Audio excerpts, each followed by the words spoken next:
Hello, YouTube. What's going on? My name's Lee, and today I'm here to review Horizon and American Saga Chapter 1. It's a new film directed by Kevin Costner, and I will be right back to let you guys know what I think of the movie right after I play this clip from the trailer. I'm just saying that's something you might want to keep in mind. You think?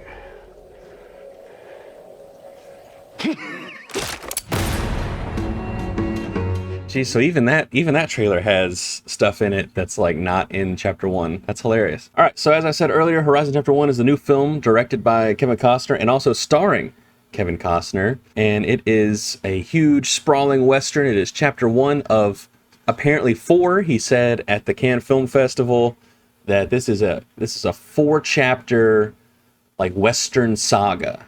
And I was very excited about this movie, but it left me a little bit disappointed. And actually, let me read the cast list. So, Horizon and American Saga stars Kevin Costner, of course, Sienna Miller, Sam Worthington, Jenna Malone, Owen Crow-Shu, and Abby Lee. Okay, those are the ones I'm going to read off. I'll actually put the list that they pop up at the end of the trailer up here in a sec. So you can get an even better, and there's even more people than that in this movie. Like Jeff Fahey is in this movie. Well, we'll get to all this stuff in a minute. There's so much. This movie's so unwieldy. I feel like this review is going to be unwieldy as well. But I feel like the first thing I want to talk about is, so I did go see this at like 11:10 in the morning or whatever, which is, standard, normal, whatever time. I changed it from the 10 o'clock because my mom ended up wanting to come with me because she really wanted to see it. She's a big fan of Yellowstone, and she's a big Kevin Costner fan. I'm also a big Kevin Costner fan, although I've never watched Yellowstone. The thing with this movie is I legitimately felt myself like nodding off at times. Now, I didn't fall asleep. I was fighting the urge to fall asleep in this, and that's not great. I don't usually, look, that usually is not me in movies. Like, This movie's very slow, and it's got a lot going on. I mean, you know what's crazy about this movie? It's Chapter 1. It's 3 hours long, and yet I feel like I didn't get anything out of it. It's not its own, experience. You very much have got to see Chapter 2 in order to, really, even assess how you feel about the story of this movie, which I think is a legitimate problem. I really do. I mean, there's plenty of movies that are like part ones that you watch it and you can still kind of assess how you feel about the overall story of that single movie on its own. Avengers Infinity War is a good example. Lord of the Rings, The Fellowship of the Ring. The first Star Wars. All kinds of movies. Heck, even a different example, something like Serenity. Which is like a movie sequel to the show Firefly. Even that, you can assess it on its own. I watched that movie before I even watched Firefly, and I loved it. I didn't even know Firefly was a thing. You know what I mean? I just thought it was a cool sci-fi movie, and then I found out a couple months later that there was a whole show. It was only one season, but still. I was able to pick up, that's the end of the story too, and I was able to pick it up. Because that's what movies do, right?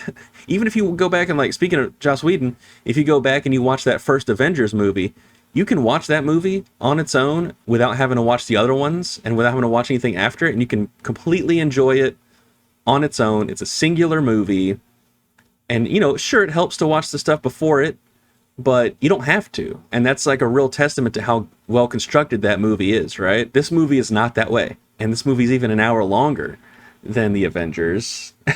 and they're completely different genres, by the way. It's not fair to compare this to something like that. I'm just saying it's weird to watch a chapter 1, and to be honest with you, I'm having a hard time even remembering some of the stuff that happened because so much happens in this movie. And what's crazy is it happens in a way where you can't really even take in the information, because by the time you start taking in the information about something, a whole new cast of characters shows up. It is insane. This movie was at the 2 hour and 15-minute mark, and a whole new cast of characters strolled into the movie, unrelated to anything that was even going on before. I was like, this is fucking crazy right now. And I'm really concerned that when I watch Chapter 2, I'm gonna be like, oh, I have to see Chapter 3 now. You know what I mean? Like, it's not, I'm so worried it's not going to conclude. And my worry about that is because he hasn't shot 3 or 4 yet. As a matter of fact, I think like 3 and 4 are hinging on how these two do. And the box office was not super kind to this movie. Now, don't get me wrong. I agree with Kevin Costner. I don't think box office is very important in the lifespan of a film. For example, Furiosa, yeah, sure, it bombed. But we're not going to be talking about how the movie bombed 20 years from now. We're going to be talking about how amazing it is 20 years from now. How Chris Hemsworth's like performance is unlike anything you've ever seen from him or in a lot of movies, really. He's my favorite performance of the year so far. And speaking of performances, I do think the performances in this movie are very, very good. The standouts being Costner himself. Sam Worthington is great. I think he's honestly a very underrated actor. I know he had like a moment there where everyone was, oh, he's so terrible, but I think he's good. I think he's always been good. It's just like now they're finally figuring out how to use him properly outside of like Avatar. I thought Sienna Miller was really good. I think Abby Lee is probably my favorite performance in this movie, to be honest with you. My problem though, is that like you don't get enough time to spend with any of these characters to give a shit. And for example, I said Kevin Costner was good in this movie, and he is. Don't get me wrong. He's doing a very good job, like acting-wise, in this movie. And honestly, behind the camera, he's doing a good job. It's just this movie's very unwieldy. It's all over the place, and I don't think any director really could come in and fix up this thing like in the format that it's laid out in. At least, you know what I mean? They'd have to completely change the layout and the format of this movie. So Costner, speaking of him, he doesn't show up in his own movie, where I'm pretty sure he's supposed to be the main character. I thought he was, until an hour into the movie. Okay? Then he shows up, and you're like, I clocked it too, like on purpose, because I kept watching it and I was interested in what was going on, don't get me wrong, but I kept going like, this is Kevin Costner's movie, right? Like, where's he at? And then he showed up, and I did pull out my phone for just a second and like covered the screen because I don't like disrupting people. We were sitting in the very back row though, so we didn't really have to worry about disrupting anybody.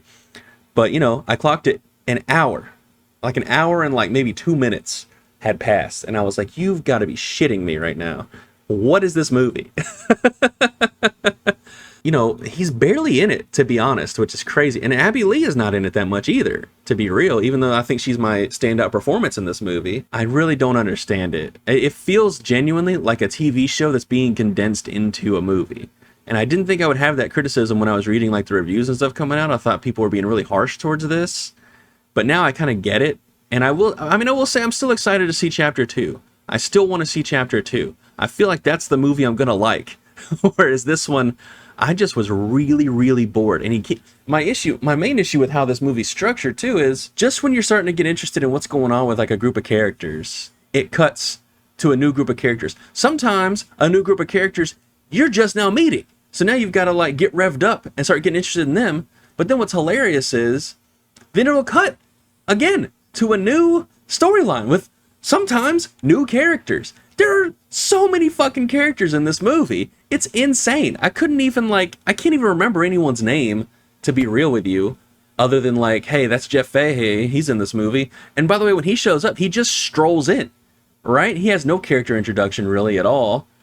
He's just there. And he's with a group of people who were previously established as well. I'm like, where did he come from? When did they meet him? What's going on? You know, I assume that they just hired him at some point. Anyway, it doesn't really matter. Yeah, man, I don't know. And what's even funnier, what even makes it look more like a TV show is the way it's shot. And specifically the aspect ratio. Now, here's the thing. I think this movie looks gorgeous. There is some phenomenal cinematography. There is one shot of Kevin Costner in this movie that I will be thinking about like over and over again for a very long time. The same way that there's that open range shot when he's going in between the houses and the camera's following him and it goes through the houses. I think about that shot all the time. There's a shot with Costner in this where like after he's like shot the shit out of some guy, he's like reflection is in like some water and he's like upside down in that reflection. And it's really, really interesting. Like conveys so much information in just a singular like moment, like sequence of moments and shots, right? It's so cool. He knows what he's doing behind the camera. He really, and in front of the camera, honestly. He's a great actor as well. It's just like this from like a storytelling front is incredibly frustrating because like I said, once you start getting interested in something. But speaking of which, all right, so for example, for how unwieldy and crazy this movie is, Jenna Malone is in this movie, okay? She plays a very interesting, complex character, okay? There's something going on with her character, okay? He introduces her at a certain point in the movie.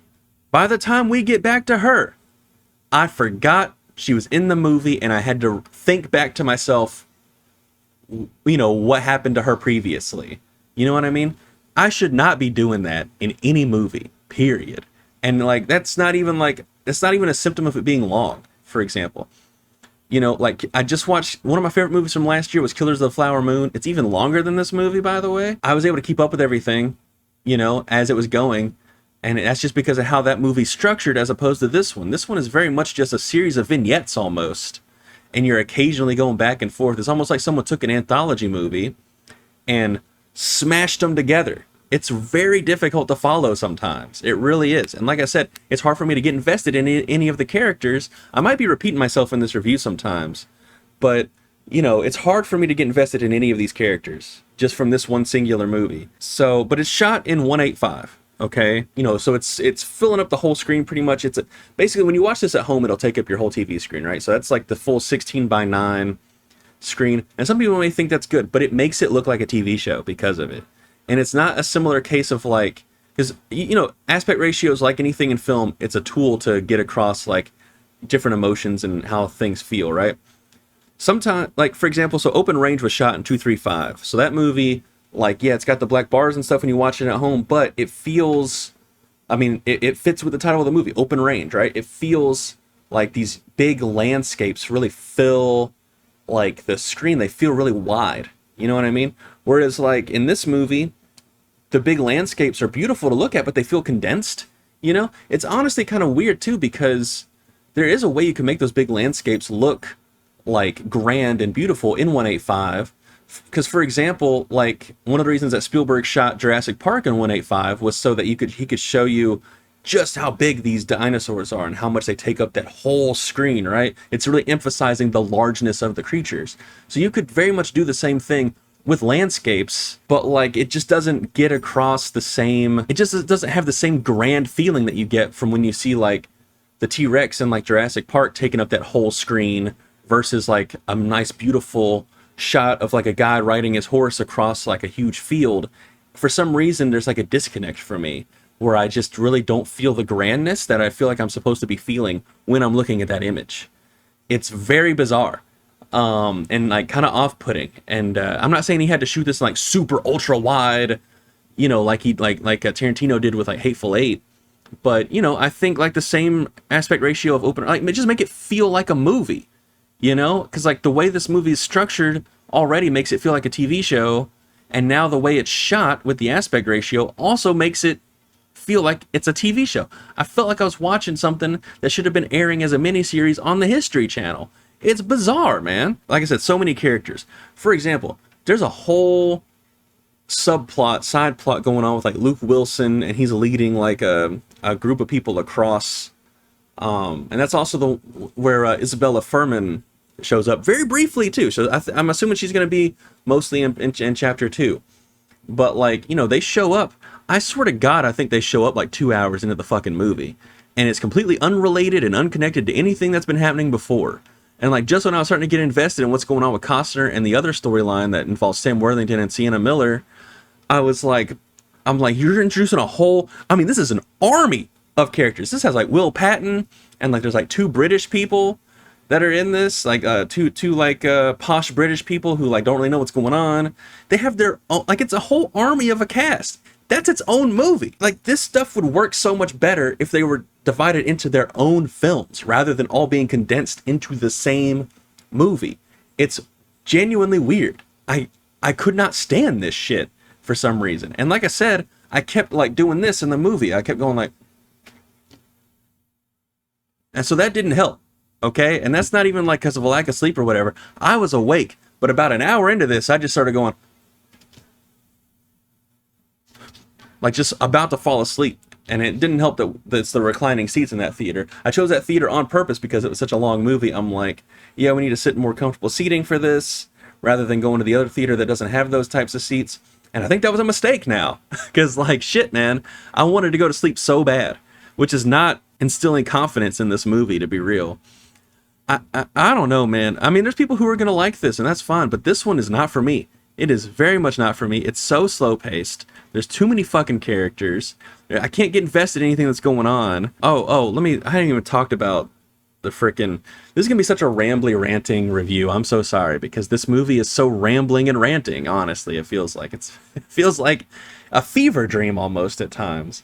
Like, man, this movie could have been 2 hours and it would have been pristine, right? Like, just take one or two of these storylines and condense it, man. Like, it's insane.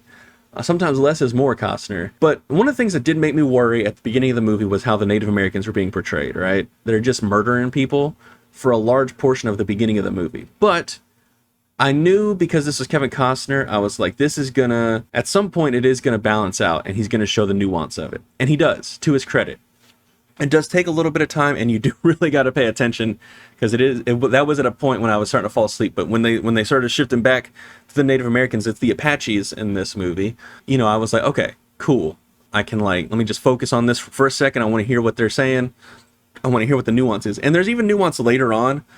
There's some really cool, interesting things about how he shows like the Native Americans are killing plenty of settlers and white people and stuff, because they're like showing up on their property and their land, and they really just kill them like unannounced. They don't even try to like negotiate with them or anything. But he does show that it's like a small group of these Apache. It's not like the whole tribe. The whole tribe is not united in taking out these settlers. And he has very good reasons for why this group feels like they need to do this. They're in like a tight spot, right? When it comes to like resources as well as like borders with other nations that they might have conflicts with, you know. It is really nuanced, and I did expect Costner to go there. He doesn't shy away from nuance in his films, and that's something I really do appreciate with him. Whenever he makes a movie, he always makes sure to get like everybody's side, basically.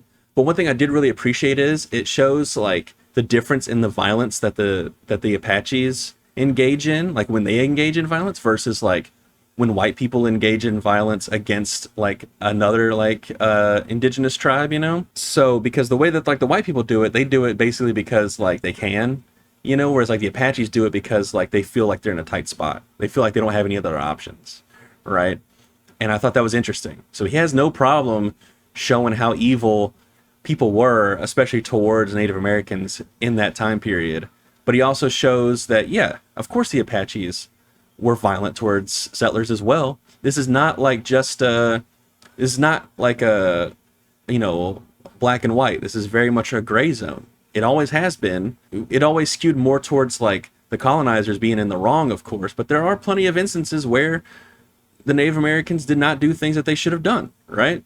Granted though, to be fair, they were never in an easy position ever. So it's like, you can't really blame them for what they were doing. And I like that Costner gets into the nuances and the gray areas of all this. He really, really likes to get into those gray areas. And he's not afraid to go into there either. And that's something I really appreciate. The other thing with this movie is I do feel like the women characters are written really well, especially for like the time period. You know, a lot of the time it's like with this, they don't really have any agency, or they just don't have character, right? In this, I did feel like the female characters did actually have real character and stuff. Jenna Malone gets to like really be like that, like, I don't take any shit from anybody type of chick. Abby Lee's character, I think her name was Marigold, is kind of the same way, but in a different way. She's more like, she's like, I know I'm really, really good looking. I'm very pretty, and I'm going to use that to my advantage. And then Sienna Miller's character, who plays, she's part of these settlers at the beginning of the movie. The Apaches attack, her family's taken out, and it's like her and her daughter. She gets to engage with Sam Worthington. She's got some really interesting stuff going on with her as well. And there's also, very briefly, there's some interesting female characters in the set stuff with Luke Wilson, where they're going across like the Oregon Trail almost kind of sort of style. It's not the Oregon Trail, but it's a similar vibe when they're doing their thing and like all those wagons and stuff. There's tons of female characters in that, and they're all like completely different. So I do have to give testament to Kevin Costner. Even though there's like a shitload of characters in this movie, they all feel like individual real people, and that is a real testament to his capabilities as a filmmaker as well as the capabilities of the actors. And they feel, once again, nuanced. They feel fleshed out. They feel real. There's not anybody who's sitting around. There's a few people who are very, there's a couple times when it's like gets into like cliches and stuff you've seen in westerns hundreds of times. It's able to get out of that enough times that it didn't bother me. Like I said, there's some really good stuff in this movie. It's just really bogged down from bloat. It's bloated as hell. And it does, none of this stuff is really gelling together in any kind of way. I kept waiting for the movie to like kind of coalesce into something, and it never did. And maybe it will in chapter 2. Once again, I'm really just watching half a movie here at this point, and I really need chapter 2. But it's like literally in August. I almost am like, man, just release a 6-hour movie. Like, I'll sit there and watch it. Put an intermission up in that bitch. Let's do this. You know, that way I can like actually judge this fairly. On its own, it's a mess. Sometimes this gets into Hallmark movie territory. Like, don't get me wrong, I really like stuff that's like really earnest and everything, but this gets into like, you know, cheesiness. Like, I'm talking like really like just hokey Hallmark movie cheeseball stuff. And if you've seen as many Hallmark movies as I have, because my granny used to watch them on a repeat out there in the living room, and sometimes I'd sit down and that's what I'd be watching for the day. All right. So I'd watch like 5 or 6 in like a day or something. Like I said, it does feel like a Hallmark movie at times. And it doesn't help with like the way it's shot at times. Kind of gives off Hallmark vibes. It's very TV. It's very TV. I think the aspect ratio really hurts this movie. It really does. I don't know why. I think that's such a misguided choice to put this in 1.85. It's truly odd. Oh, the editing in this movie. I will say the editing in this movie is very, very good. I cannot imagine being the editor on this film. I'll let me look up his name real quick. Miklos Wright, or Miklos Wright, however you say that. That's the editor on this. The editing is good, but man, is it all over the place at the same time, because there's really no cohesiveness to when it's going to cut to another story. And what's even crazier is sometimes, this is the thing that really got on my nerves in this movie, is sometimes you'll spend 5 minutes with one storyline. It cuts to one of the other storylines for like maybe 2 minutes. And then it cuts back to the other storyline we were just at 2 minutes ago. I'm like, just let that play out. Stop cutting away. What are you doing? Just let that part play out for a sec and then cut to the next story. Aggravating. Really kept me from getting invested in anything because of that. And like I said, this is very classic Western stuff. Some of the stuff that's in the trailer though is only going to be in chapter 2, right? They play a sizzle reel at the end of this, and I gotta admit, I thought chapter 2 looked dope. I very much was like, you know what? Chapter 2 looks cool. Got me, Costner. You got me, man, because like I didn't really like this. It was a slog to sit through, but I'm interested in watching chapter 2. So that's my review for an American Saga, or Horizon and American Saga Chapter 1, directed by Kevin Costner. A movie that I'm going to have to give 2 stars out of 5, because man, there's some really cool stuff in this. It's extremely ambitious. It looks great for the most part, but at times it does look like a TV show instead. The acting is fantastic, but my God, is it a slog, and it's impossible to really get invested in a lot of stuff that's going on. If you enjoyed this video though, make sure you hit that like button, hit that subscribe button, and watch more videos. I'll have my review for Kinds of Kindness the day after I post this one, so enjoy that. And you can also always go over to twitch.tv/thedastardLeebatman, which will be up in this corner right here. You can go there and check out my streams. I highlight them and leave them up unedited. Or you can go over to my other YouTube channel, Blended Caramel, where I kind of just post whatever I want, but I also post my VODs on Twitch completely unedited up on that channel as well. So anyway, guys, I hope you enjoyed this review for Horizon Chapter 1 in American Saga, or Horizon and American Saga Chapter 1, whatever. I'll be back to review Chapter 2 for sure, and hopefully Chapter 3 and 4 get made, especially if Chapter 2 doesn't have a good, doesn't have a conclusion. But anyway, I hope you enjoyed the review, and I will see all of you in the next video. Peace.